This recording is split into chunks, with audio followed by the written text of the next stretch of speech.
Les thèmes que Dieu m'a mis à cœur, que nous avions commencé depuis le premier culte,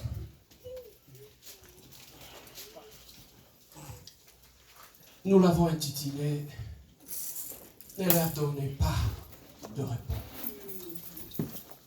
En lingala, qu'est-ce qu'on dit? Et comment on le dit en Swahili? Comment on le dit en Swahili? Inasema. Comment on le dit en Swahili? Salama, ok. Amen. Salama, c'est le repos. Good. Ah, okay. Et comment on le dit en Chiluba? Les gens se sont tellement intégrés qu'ils ont oublié même. On dit Diki Château. Yes. Ça, c'est la belle vie. C'est le côté merveilleux de Dieu. Amen. Ajoa kankem.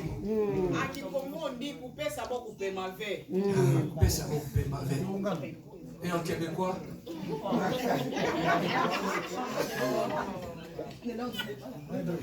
Oh. Amen. Ne leur donnez pas de repos. Ça, c'est le thème que Dieu a mis qu'on puisse partager aujourd'hui. Nous allons commencer aujourd'hui et il y aura une deuxième partie le dimanche prochain. Rapidement, nous allons chercher notre texte biblique dans le livre de Matthieu, chapitre 12, verset 44. On va commencer par le 43, ouais. Merci, papa, tu as changé.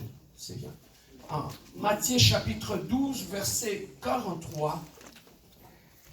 Nous allons les lire. Pendant que nous allons les lire, on va garder toute notre attention ici. Je lis au nom de notre Seigneur Jésus-Christ. Lorsque l'esprit impur est sorti d'un homme, il va par de lieux arides, cherchant du repos.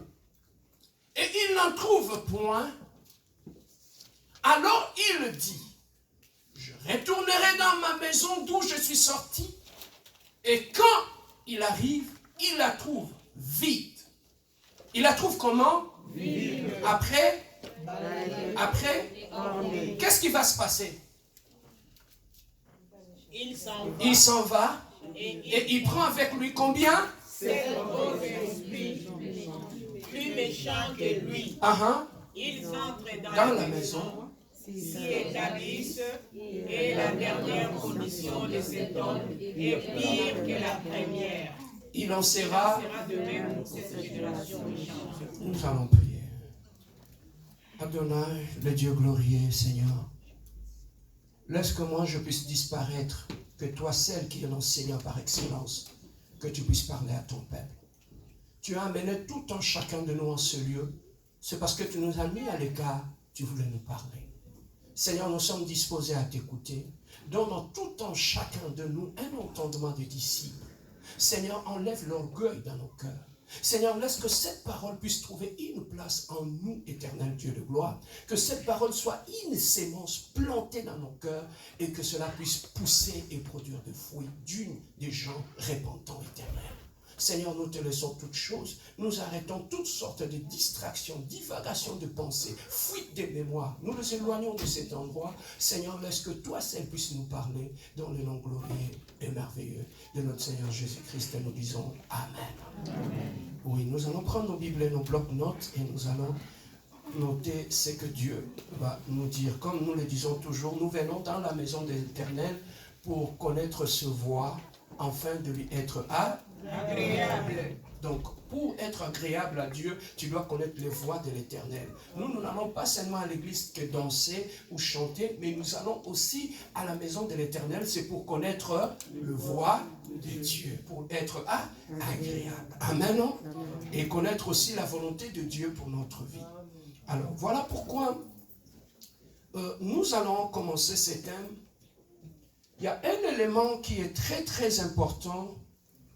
Envoie-moi le verset 44, papa. Non, commencez par le verset 43. 43, s'il te plaît. Ok. Lorsque l'esprit impur est sorti d'un homme, il va par de lieux arides chercher du repos. Donc, nous comprenons une chose. Lorsqu'un homme est possédé par les esprits maléfiques, qu'est-ce que le démon cherche lorsqu'il vient dans ta vie, lorsqu'il possède ton corps, il possède ton âme? La première des choses que le démon recherche, c'est un endroit du repos. C'est un endroit du repos. C'est un endroit que le diable recherche. Donc partout où le diable se promène, dès qu'il trouve que dans ta vie, tu lui offres un lieu de repos, il s'établit là. Il ne passera pas, il va rester là. Donc nous comprenons que le diable, la première des choses qu'il recherche, c'est un lieu de repos. Lorsqu'il vient dans ta maison, la première des choses qu'il cherche, si cette maison va lui offrir un lieu de repos. S'il vient dans ton couple, il va rechercher, est-ce qu'il y a un climat, il y a une atmosphère dans votre couple qui lui offre un repos. S'il en trouve, il restera là. Parce que ce qu'il recherche d'abord, c'est un lieu de repos.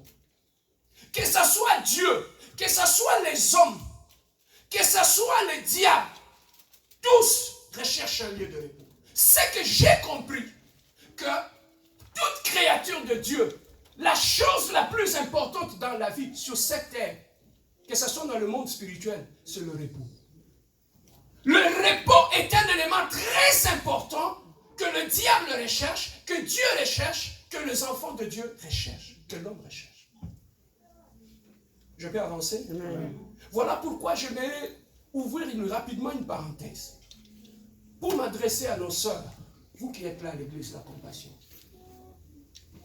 La meilleure fétiche pour attraper un homme, pour contrôler un homme. Vous m'écoutez mes sœurs? Les hommes fermez les oreilles. Je vais donner un secret à mes sœurs.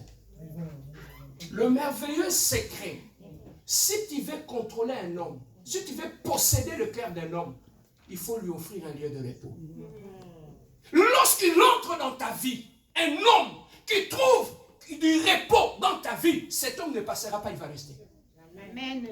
Je peux avancer? Yes. Un homme qui ne trouve pas du repos, il passera. Quand bien même tu prépares bien, tu t'habilles bien, tu es belle, mais un homme qui entre dans ta vie, qui ne trouve pas un lieu de repos, à aucun lieu. Je ne parle pas de l'envoûtement, je ne parle pas de la sorcellerie. Je parle qu'un homme, les hommes, je ne parle pas d'un, je parle d'un homme normal. Les hommes normaux ne poussent pas la beauté. Les hommes normaux n'épousent pas la beauté. Les hommes normaux épousent le repos. Je peux avancer? Amen. Est-ce que tu m'aimes encore? Amen. Ne m'haïssez pas. Dis-moi, pasteur, parle. Un homme recherche le repos. Voilà ce que Dieu a dit. Venez en moi, vous tous qui êtes fatigués et chargés. Je vous donnerai quoi? Qu'est-ce que Dieu a donné à l'homme? C'est le repos. Si Dieu propose à l'homme le repos, c'est que Dieu a trouvé le plus important dans la vie d'un homme, c'est le repos. Dans une maison où un homme trouve le repos, il est heureux. Il reste là. À moins qu'il soit un envoûté. Mais un homme normal, lorsque tu trouves une femme qui t'offre le repos dans le foyer, tu n'iras pas dehors. Moi, je suis un akisiti. Oh, vous avez un point. C'est posé, papa. Bien-aimé, toute cette femme, tu vas te plaindre. Je suis plus intelligente, j'ai plus de diplômes qu'elle. Comment elles prennent le travail? Comment ils ont de bons maris? Mais ils ont de bons maris parce qu'ils ont fait de leur vie un lieu de repos. L'homme quitte le travail, il vient à la maison, il trouve un repos. Tu veux que j'avance? En Israël, lorsque le juif était en captivité, écoutez-moi, lorsqu'ils étaient en captivité en Égypte, les Israéliens faisaient ça. Ils travaillaient et ce sont eux qui construisaient les pyramides. Ils soulevaient des blocs de béton. C'est un travail physique très sollicitant. Mais les Juifs, ils étaient des esclaves là-bas. Ils sortaient le matin, ils revenaient le soir. Ils travaillaient, ils rentraient à la maison, brûlés comme pas possible. Mais quand ils rentraient à la maison, le lendemain matin, on trouvait ces Juifs. Ils sortent de la maison en forme. On dit, mais vous avez travaillé fort, non? Comment vous sortez, vous êtes aujourd'hui en forme? Tu sais c'est quoi le secret? À la maison, ils avaient des femmes qui leur offraient le repos. Tu peux rentrer chez toi fatigué. Quand tu trouves une femme qui t'offre le repos, le lendemain tu ressors fort. Amen. Je peux avoir des problèmes au travail. Quand à la maison, je trouve une femme qui me donne le repos, le lendemain je vais au travail plus fort que jamais. Derrière un grand homme, un homme fort, il y a une femme forte. Je peux avancer? Dans ta vie, ma sœur, tu compteras les hommes avec le doigt. Si ton caractère, ta vie n'offre aucun repos aux hommes, ils passeront. Tu passeras de délivrance en délivrance. Ce ne sont pas les démons. Le vrai problème, c'est le repos. Ton langage n'offre pas le repos aux hommes. C'est ça qui part. Ton caractère n'offre pas le repos aux hommes. Ils partent. C'est ça qui part. Tu passeras du temps, papa. C'est que je dis, le pasteur ne le prêche pas, mais moi je te le dis parce que je t'aime. Tu passeras du temps, donner de l'argent aux gens, aux prophètes, pour qu'ils prient, qu'ils cassent l'esprit de célibat, l'esprit de cela. Tu gênes où? Il n'y a rien. Le problème partira le jour que ta vie deviendra un lieu de repos. Ton langage devient un langage qui repose le cœur de l'homme. Je peux avancer? Yes. Ma mère m'a toujours dit, ma défunte mère, si tu veux rentrer dans le cœur d'un homme, il faut lui passer par la bouche. Si tu veux rentrer là, il faut passer par la bouche. Et tu vas rentrer dans le cœur de l'homme. Bien-aimé dans le Seigneur, les hommes partent.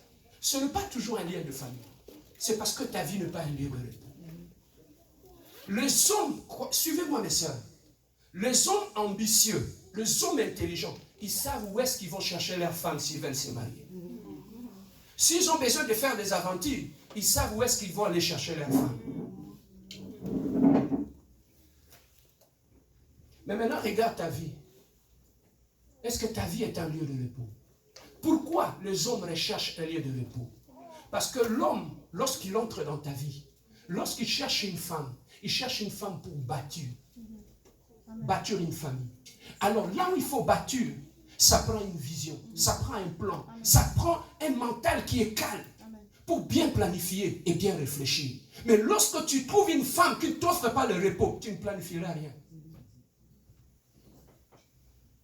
Quand les autres maris, dans leur lit, ils dorment, ils pensent demain, comment moi et ma femme, on peut faire des affaires. Toi, tu es en train de chicaner ton mari toute la nuit. Ce qu'on attend, on va le Oh, pourquoi vous me regardez comme ça? Les sœurs, vous m'aimez encore? Non pas seulement le sœur, pas seulement le frère, les hommes qui recherchent le repos, le femme aussi. Le femme aussi. Une femme à qui tu offres le repos, elle s'assoit et le reste. Yes. Non, cette femme, elle est têtue. Elle ne l'aime pas. Elle est têtue, elle n'est pas soumise. Yaya. Qu'est-ce qu'on a écrit en haut de ces versets-là? Marie, aimez vos femmes. Et c'est après viendra la soumission. Une femme qui se sent aimée, à moins qu'elle ait un loca. Mais une femme qui se sent aimée, elle se soumet, c'est automatique.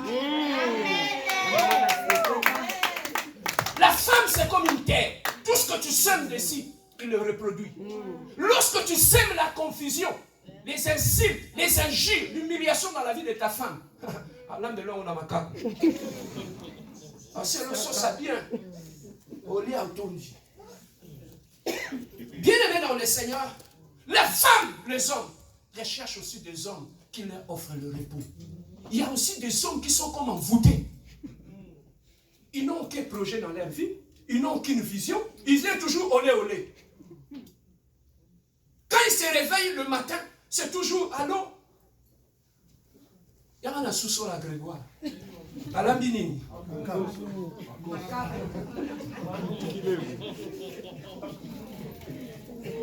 Quelquefois, c'est parce que nos sœurs aussi ne posent pas de questions. Ah, des fois, fais asseoir ton homme, pose-lui la question. Papa, vie oyo, touti wapi, tozokende. Un homme qui n'a jamais été à Cana, il ne t'amènera jamais à Cana. il va te perdre, il va te faire passer ton temps. Les femmes recherchent aussi des hommes qui leur offrent le repos.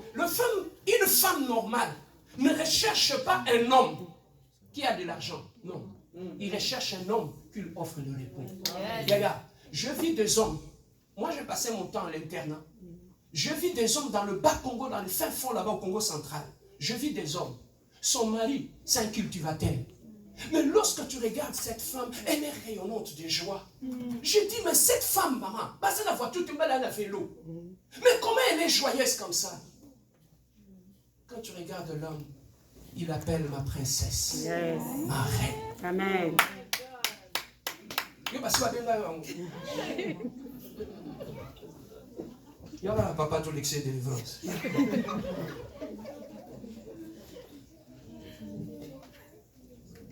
C'est ça qu'un jour, un ami au travail, il regarde son téléphone qui clique, il regarde le message.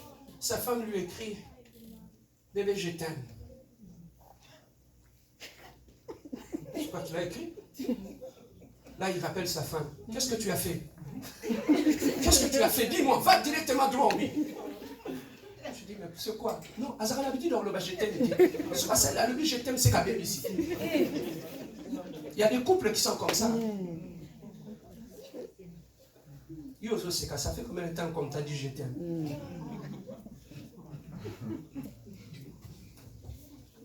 Le problème, c'est aussi, en Afrique aussi, c'est notre éducation aussi. Moi, mon défunt père, il m'aimait beaucoup. Mais aucune fois, je l'ai entendu dire, mon fils, je t'aime. Tu sais pourquoi? Parce que les hommes en Afrique, on nous apprend qu'un homme qui est doux, romantique, c'est un homme faible. C'est ça qui fait que, pour nous, on croit que quand tu es tendre vis-à-vis de ta femme, elle ne va pas t'obéir. L'autorité est attachée à ce qui est rigoureux. C'est ça qui fait qu'on pense c'est là. On se trompe. Voilà pourquoi deux fois ça ne vient pas. Papa, tu vas dire en Afrique ton père, papa je t'aime. Ni soit.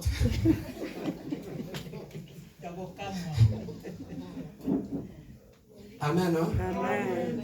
Apprenons à dire je t'aime à nos femmes, à nos hommes et à nos enfants surtout. Un parent qui dit je t'aime à ses enfants, papa, une fille qui a appris, quand tu dis, comme moi, quand tu dis à tes enfants, je t'aime, tu es une princesse. Papa, même à ta, un aventurier dehors, même si tu n'es pas belle, dis donc, mon père me dit que je suis une princesse. Amen. Il y a des femmes qui sortent chez elles, elles sont gonflées. Amen. Mais quand tu n'as jamais entendu ça chez tes parents,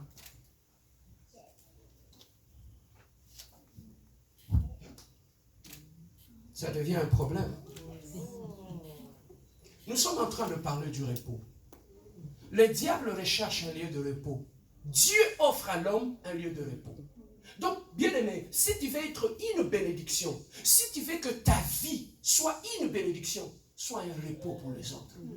Que celui qui entre dans ta vie, celui qui entre dans ton mariage, que tu l'offres le repos. Voilà pourquoi, quand on a commencé notre église ici, j'avais dit, Seigneur, que l'église, la compassion, soit un lieu de repos.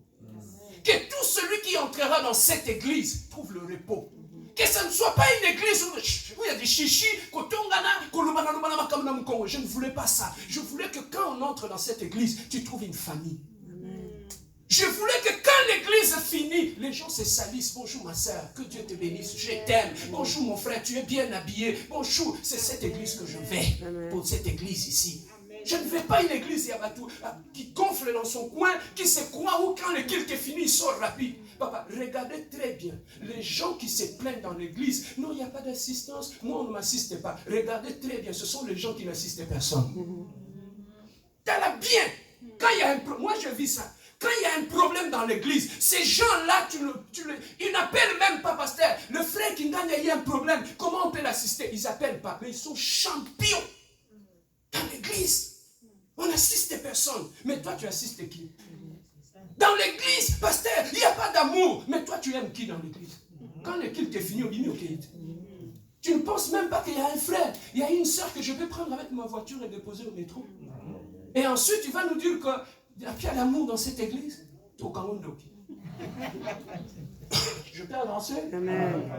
On parle du repos. Voilà pourquoi nous voulons que notre église soit un lieu de repos. Où tu entres ici, tu trouves un repos du cœur. Quand tu sors de l'église le dimanche, tu es construit, restauré. Tu as la paix du cœur. Même si tu n'as pas... Papa, il y a des choses qu'on n'achète pas comme le repos, comme la paix du cœur.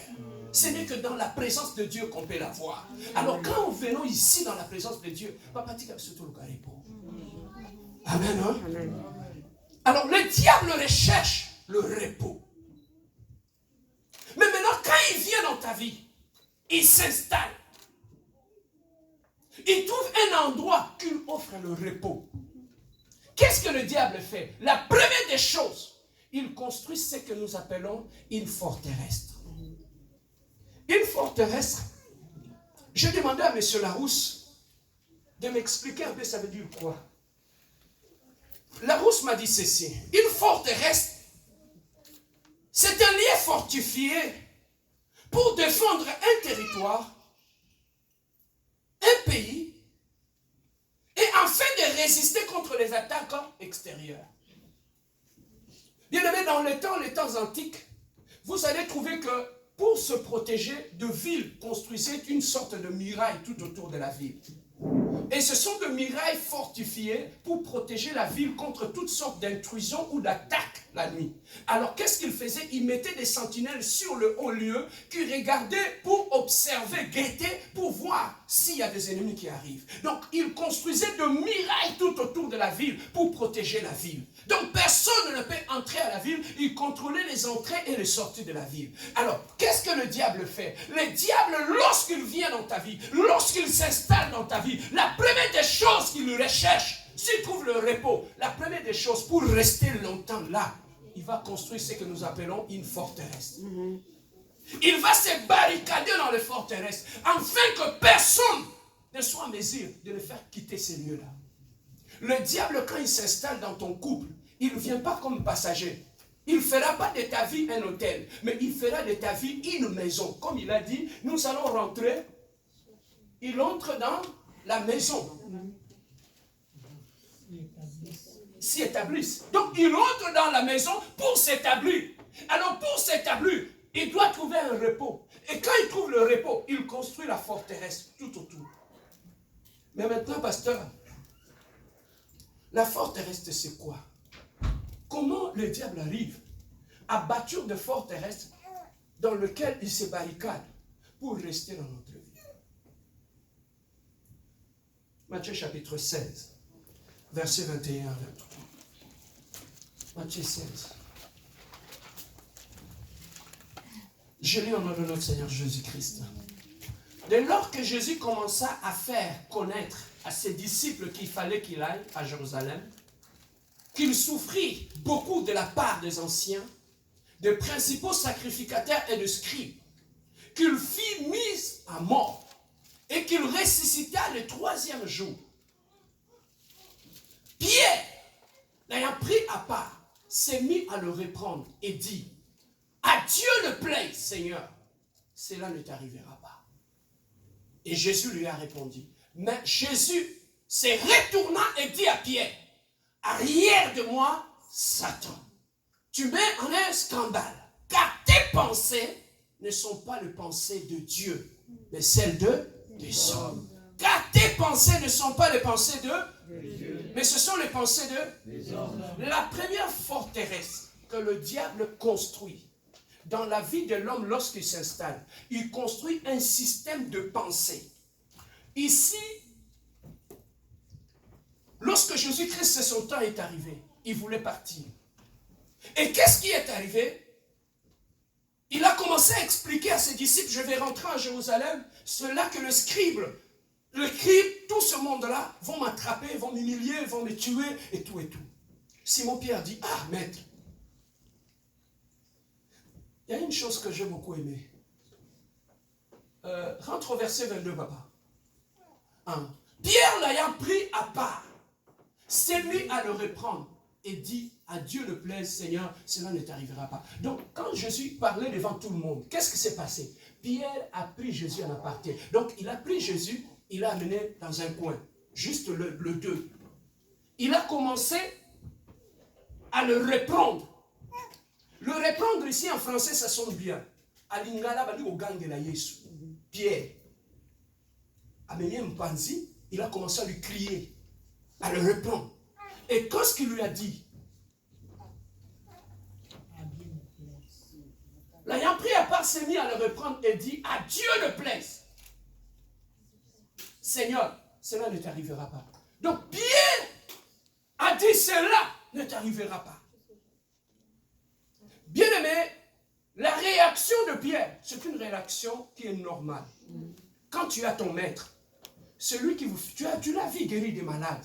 Tu as vu comment il était avec vous. Comment ta belle-mère était tombée malade.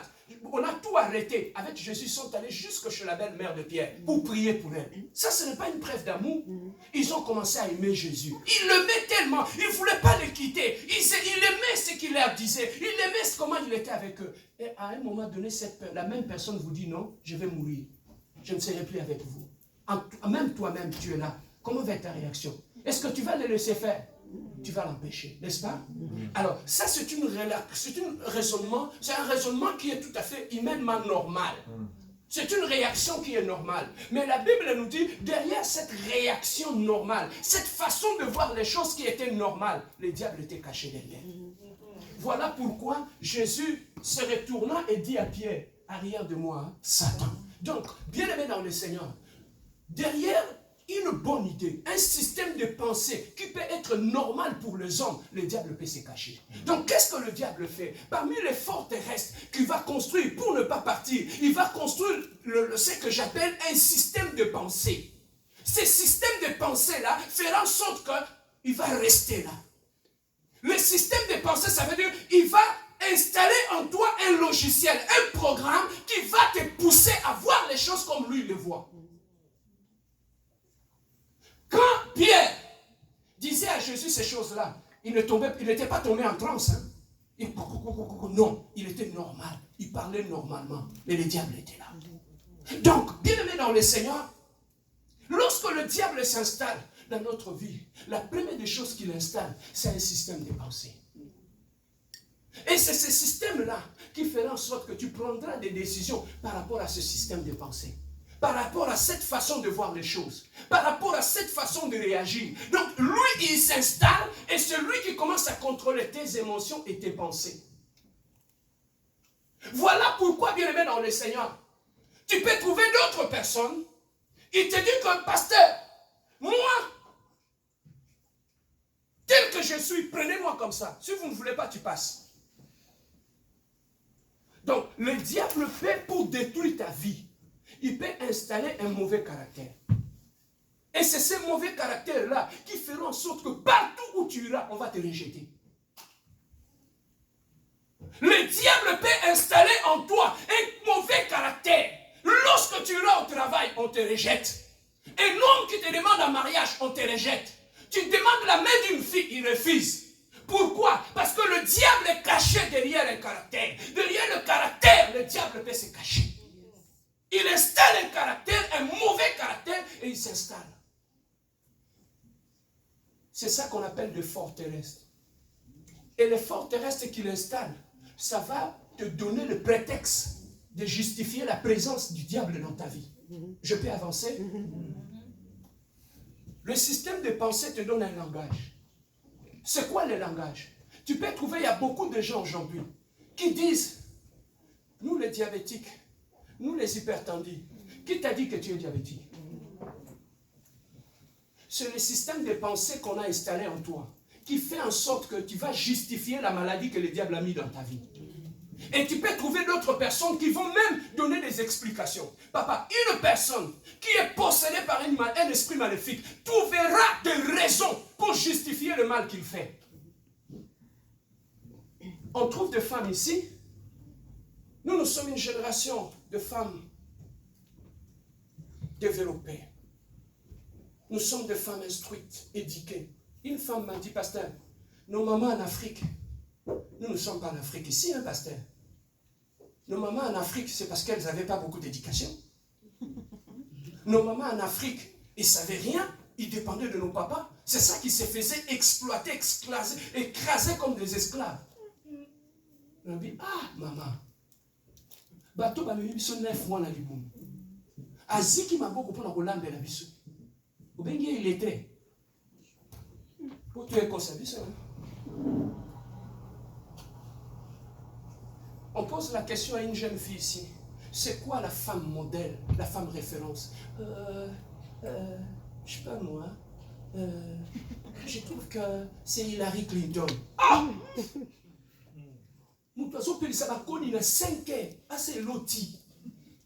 Pour banda makolo. Au sommet, à soigner mikate, au lia. Au comme une poto, modèle na Hillary Clinton. Vous avez un loca. Oh, c'est quoi un homme? Pour toi, c'est quoi un homme que tu rêves être? Non, moi je vois Obama. Ah, Obama. Papa, je vais vous parler de mon défunt père. Mon défunt père, quand j'étais malade, il ne dormait pas toute la nuit. À chaque 30 minutes, il s'est réveillé, il vient te voir dans ta chambre. Il vient te voir. Mais demain matin, il doit se réveiller, aller au bureau. Mais toute la nuit, il n'a pas dormi. Quel est cet amour? Mais maintenant, une personne qui a manifesté de tels sacrifices, de tel amour, la commune à Canada, que modèle Nanga, et comme Obama.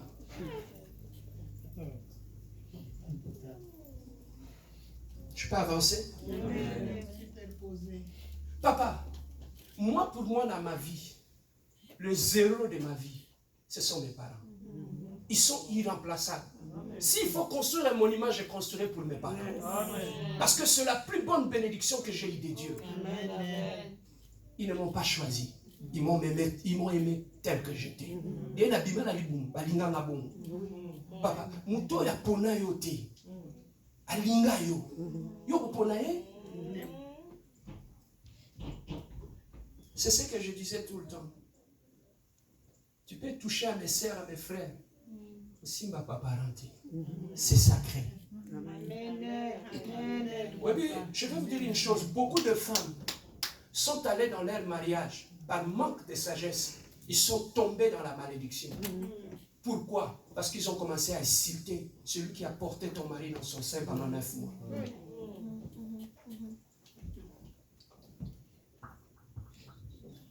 Je parlais avec un frère qui me dit, pasteur, depuis que j'étais petit, j'ai grandi. Moi, si on a pas là. Maintenant, dis-moi avec des choses comme ça. Comment, papa, la génération Nabiso, les gens se le permettent. Ce sont des générations. Papa, les frères, vous qui n'êtes pas mariés, au Sandera. Tu sais, je dis toujours une chose. Hein?